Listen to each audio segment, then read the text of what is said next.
امریکہ ایران مذاکرات، برف پگھلے کی یا تناؤ برقرار رہے گا، نتائج پر دنیا کی نظریں مرکوز، اب نیا ہرمز کھولیں، ناکہ بندی ختم کریں، جوہری معاملے کو بعد کے مرحلے تک ملتوی کیا جائے۔ ایران نے پاکستان کے ذریعے امریکہ کو نئی تجاویز پیش کر دی۔ ترجمان وائٹ ہاؤس کیرولین لیوٹ کے مطابق ایران کے اپنے ہرمز سے متعلق تجویز زیر غور ہے۔ ایران کی جانب سے پیش کی گئی ایک نئی تجویز جس میں جنگ کے خاتمے اور اپنا ہرمز دوبارہ کھولنے کی بات شامل ہے، اعلیٰ امریکی حکام کے زیر غور ہے۔ صدر ڈونلڈ ٹرمپ نے قومی سلامتی ٹیم کے ساتھ اس حوالے سے اجلاس کیا ہے۔ انہوں نے کہا کہ یہ تجویز زیر بحث ہے، تاہم اس حوالے سے مزید تفصیلات فوری طور پر ظاہر نہیں کی۔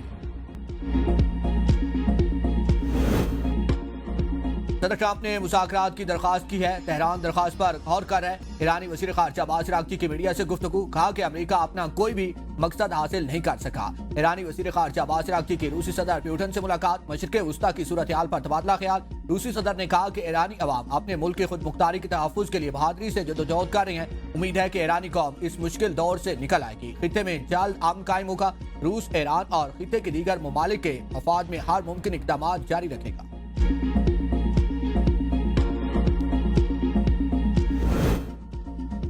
نائب وزیر اعظم اسحاق ڈار کی زیر صدارت اہم اجلاس، خطے کی تازہ صورتحال اور سفارتی پیش رفت کا تفصیلی جائزہ لیا گیا۔ اسحاق ڈار کا امن و استحکام کے فروغ کے لیے پاکستان کے تعمیری کردار کے عزم کا اعادہ، پاکستان کا مذاکرات اور سفارتکاری کے ذریعے مسائل کے حل پر زور۔ اسحاق ڈار اور برطانوی وزیر خارجہ کے درمیان اہم ٹیلی فونک رابطہ، خطے کی تازہ صورتحال پر تفصیلی تبادلہ خیال، برطانوی وزیر خارجہ کی پاکستان کی سفارتی کاوشوں کی تعریف، امن و استحکام کے لیے مکالمے اور سفارتکاری جاری رکھنے پر اتفاق۔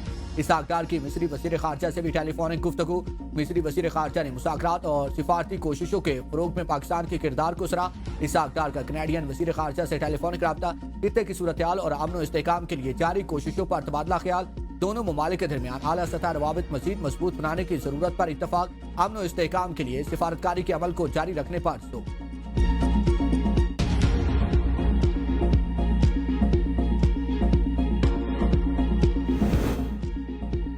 پاکستان کی بڑی کامیابی، 50 سال سے دشمن فریقین کو مذاکرات کی میز پر لانا ہے۔ وزیر اعظم کے مشیر برائے سیاسی امور رانا ثناءاللہ کی اے پی این نیوز کے پروگرام سوال سے آگے میں گفتگو، کہا کہ طویل عرصے سے ایک دوسرے سے ہم کلام نہ ہونے والے فریقوں کو کے درمیان اب تک حل کروا دیا۔ مسلح تصادم کے خاتمے کے لیے فریقین کو سیز فائر پر آمادہ کرنا ہماری سفارتکاری کی فتح ہے۔ فریقین کے درمیان اپنا ہرمز کھولنے کے حوالے سے شدید اختلافات اور تحفظات برقرار ہیں۔ پاکستان کی قیادت سے کیے گئے وعدوں کی پاسداری پر ہمیں مکمل بھروسہ اور یقین۔ شرح سود میں 1% اضافہ، اسٹیٹ بینک آف پاکستان نے نئی مانیٹری پالیسی کا اعلان کر دیا۔ نئی شرح سود 10.5% سے بڑھا کر 11.5% مقرر۔ سال 2024 کے تیسرے مانیٹری پالیسی اجلاس میں مہنگائی، تیل کی قیمتوں سے متعلق پالیسی کا جائزہ بھی لیا گیا۔ مہنگائی پر قابو پانے کے لیے شرح سود میں اضافہ کیا گیا۔ مارچ 2024 میں ملک میں مہنگائی کی شرح 7.3% رہی۔ مارچ 2024 میں کرنٹ اکاؤنٹ $1 ارب سے زائد سرپلس رہا۔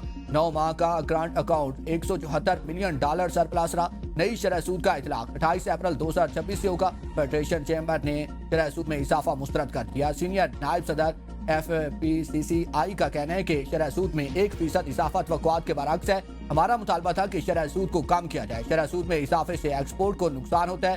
حکومت فیصلے پر نظر ثانی کرے اور اضافے کا فیصلہ واپس۔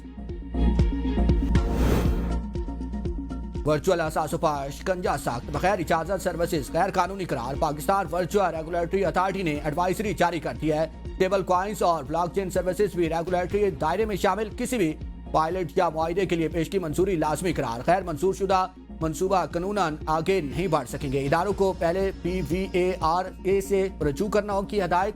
ریگولیٹری سینڈ باکس اور NOC کے ذریعے منظوری لینے کا مشورہ۔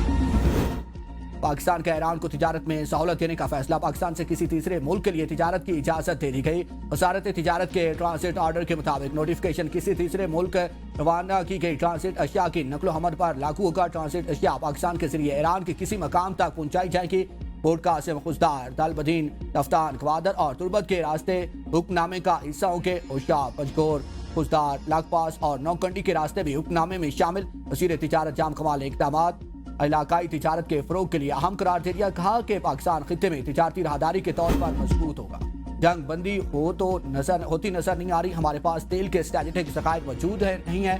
وزیر پیٹرولیم علی پرویز ملک کا انکشاف، کہا کہ ہمارے پاس کروڈ آئل 5 سے 7 دن کا ہوتا ہے۔ وزیر اعظم اور CDF کے ساتھ طے کیا ہے کہ کروڈ کے لیے 30 دن کا پروگرام بنایا جائے۔ ہم نے اپنی انرجی سیکیورٹی کو بہتر کرنا ہے۔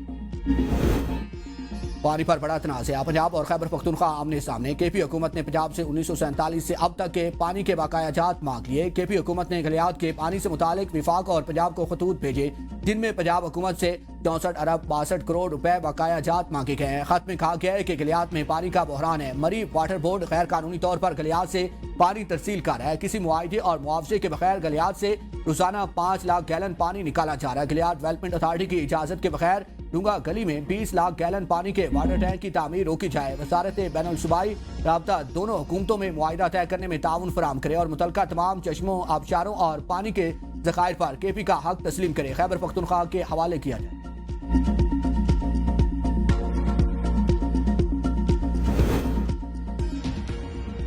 102 یونٹ کا بل 11,800 روپے آپ صارف نہیں بکرا کہا کریں۔ قائمہ کمیٹی اجلاس میں کامل آغا پاور ڈویژن پر برس پڑے۔ قائمہ کمیٹی برائے اقتصادی امور کے اجلاس میں ایڈیشنل سیکرٹری پاور ڈویژن نے کہا کہ بکرا تو معاذرت کے ساتھ اس وقت حکومت بنی ہوئی ہے جس سے سولر آیا ہے، 200 یونٹ والا سلیب بھی بدل گیا ہے۔ چیئرمین کمیٹی سیف العبڑو نے کہا کہ کئی سپر ٹیکس تو کہیں جگہ ٹیکس لگایا جاتا ہے، بعض سلطان ہائی اور مصطفیٰ قریشی ٹیکس لگانا رہ کے آپ کہتے ہیں کہ بجلی سربراہ سے شیڈنگ ختم نہیں ہو رہی۔ وزیر اعلیٰ مریم نواز کا دھی رانی پروگرام میں 9,000 کا ہدف مکمل کرنے کا حکم، مزید افراد کو شامل کرنے، ویل چیئرز اور دیگر معاون آلات کی صفائی اور سروسز کی بھی سہولت فراہم کرنے کی ہدایت۔ پنجاب بھر میں گھدا گھروں کا ڈیٹا اور میپنگ کا اصولی فیصلہ۔ اجلاس سے خطاب میں مریم نواز نے کہا کہ ہمارا مقصد عام آدمی کو فلاح و بہبود اور مدد ہے۔ Chairman Peoples Party Bilawal Bhutto سے پارٹی رہنماؤں کی ملاقاتیں، مختلف امور پر گفتگو۔ سینیٹر وقار مہندی نے ملاقات میں سندھ کی سیاسی اور تنظیمی صورتحال پر تبادلہ خیال کیا، آنے والے کنٹونمنٹ بورڈز کے انتخابات کی تیاریوں کے حوالے سے بریفنگ دی۔ ملاقات کے دوران سینٹ میں قانون سازی سے متعلق امور پر بھی تبادلہ خیال کیا گیا۔ رکن سندھ اسمبلی محمد آصف خان اور ماڑی پور ٹاؤن کے چیئرمین ہمایوں خان کی ملاقات، سالانہ ترقیاتی اسکیمز پر عمل درآمد اور عوامی مسائل اور ان کے حل سے متعلق اقدامات سے آگاہ کیا۔ بلاول بھٹو سے سکر کے میئر ارسلان شیخ کی بھی ملاقات، اپنی کارکردگی سے متعلق بریفنگ دی۔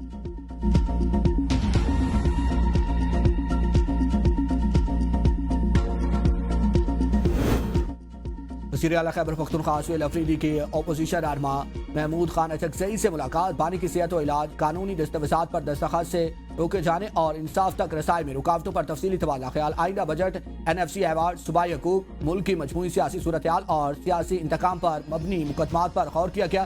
قومی مسائل کے حل کے لیے مشترکہ حکمت عملی اپنانے پر اتفاق، اپوزیشن کے درمیان رابطوں کو مزید مضبوط بنانے کا عزم۔ وزیر اعلیٰ خیبر پختونخوا کی تمام جوڈیشل کمپلیکسز میں ڈے کیئر سینٹرز کے قیام کی بھی ہدایت۔ سہیل افریدی نے صحافیوں کے لیے بلا سود قرضوں کی اسکیم لانے کی ہدایت کرتے ہوئے کہا کہ اقدام سے صحافی خود مختار اور با اختیار ہوں گے اور فرائض آزادانہ طور پر انجام دے سکیں۔ پنجاب اسمبلی سے کم عمری کی شادی پر پابندی کا بل کثرت رائے سے منظور۔ بل پر حکومت اور اپوزیشن میں نوک جھوک، اپوزیشن رکن قاضی اکبر کے کم عمر شادیوں کے بل پر اعتراض، حکومتی خواتین ارکان پھٹ پڑی۔ وزیر اطلاعات نے کم عمری میں شادیوں کو زچگی کے دوران اموات کی بڑی وجہ قرار دے دیا۔ اسما بخاری کا کم عمری کی شادی کے حامیوں کو اپنی بچیاں 9 اور 11 سال میں بیاہنے کا مشورہ۔ سمیع اللہ خان نے کہا کہ 10 سال کی بچی خاندان کو چلانے کی صلاحیت نہیں رکھتی، 18 سال سے کم عمر بچی کی شادی نہیں ہوگی۔ UAE، ملیشیا اور انڈونیشیا میں بھی یہی قانون بنے۔